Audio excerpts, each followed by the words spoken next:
Complain খেলো পশ্চিমবঙ্গের celebrity মানে ব্রিজে নাচা সেলিব্রিটি। এবার মনে হয় তাহলে ব্রিজ আর রাস্তাঘাটগুলো একটু রক্ষে পাবে।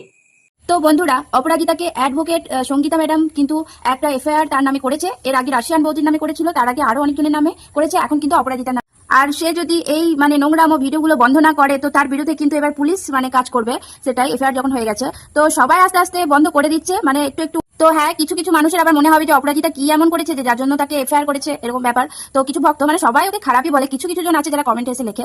তো সঙ্গীতা ম্যাডাম কিন্তু পোস্ট করেছিলেন ফেসবুকে, তো সেখানে কিন্তু তিনি বলে দিয়েছেন যে আপনার বর, আপনি সামনে নাচছিলেন আর আপনার বর কিন্তু এইভাবে থামস আপ করছে। আর যেটা এখন খুব ট্রেন্ডিং হয়ে গেছে। কেন ট্রেন্ডিং হয়ে গেছে কারণটা বলি, যে তার বর হচ্ছে একটা মেরুদণ্ডহীন পুরুষ, ঠিক আছে, এটা বলতে আমি বাধ্য।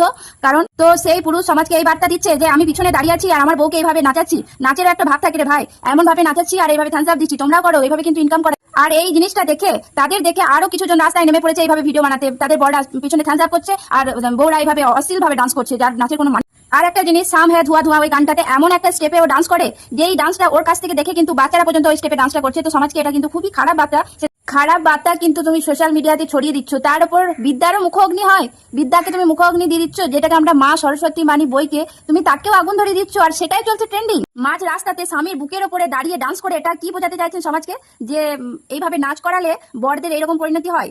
তো সব কিছুই আপনার ভুলভাল। তারপর তুমি আর্মির পোশাক পরে ডান্স করলে, ঠিক আছে, তুমি ক্ষমা চাইলে, তারপরেও তুমি কিন্তু বাচ্চাদের ড্রেস পরে তুমি ডান্স করছো, তাও আবার উল্টো পাল্টা ভোজপুরি গানে।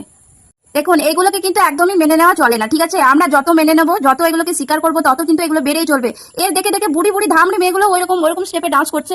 ভিডিও আমরা সবাই বানাই, সবাই বানাচ্ছে, কিন্তু সবাই কিন্তু ভালোভাবে ভিডিও বানাবে, ভিডিওতে ফানি ভিডিও বানাবে, কেউ ডান্স ভিডিও বানাবে, ঠিকভাবে ডান্স করবে। উল্টো পাল্টা স্টেপ মিনিং করে এইভাবে কেন?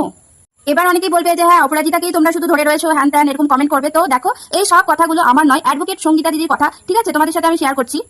এটা শুধু আমি বলছি না, এটা সকলেই বলছে। আর যারাই খারাপ ভাবে ডান্স করছে, খারাপ ভিডিও বানাচ্ছে, তাদের জন্য কিন্তু অ্যাকশন নেওয়া হচ্ছে, ঠিক আছে। এবার কিন্তু সঙ্গীতা ম্যাডাম নেমে পড়েছে। তো সঙ্গীতা ম্যাডাম তাকে বলে দিয়েছে যে তার প্রোফাইলে অভদ্র যে ভিডিওগুলো রয়েছে মিনিংফুল, তো সেই ভিডিওগুলো ডিলিট করতে আর একটা ক্ষমা চাওয়ার ভিডিও আপলোড করতে, যেটা খুব তাড়াতাড়ি তোমরা আমি যদি কিছু খারাপ বলে থাকি তাহলে আমাকে কিন্তু ক্ষমা করে দেবে। কিন্তু এইসব ভিডিও সমাজকে কিন্তু বিরূপ প্রতিক্রিয়া সৃষ্টি করছে, যা আগামী প্রজন্মের জন্য খুবই খারাপ। তো কারা কারা চাও যে যারা যারা নোংরা ভিডিও বানাচ্ছে তাদের এরকম শাস্তি হোক, এফআইআর হোক, আর তাদের ভিডিওগুলো ডিলিট করানো হোক? তো তারা একটু কমেন্ট করো আর আমাকে একটু সাপোর্ট করো।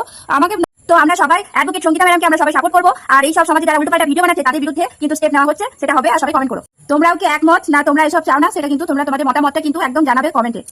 আর অপরাজিতা দিকে একটা কথাই বলার, তুমি তো এমনি আগে ডান্স করতে খুব ভালো, তাহলে তুমি কেন এসব উল্টোপাল্টা ডান্স করছো? তুমি এমনি ভিডিও বানাও, দেখো তোমার এমনিতেই মিলিয়ন মিলিয়ন ভিউ হবে, তাই এসব করার কোনো দরকার নেই।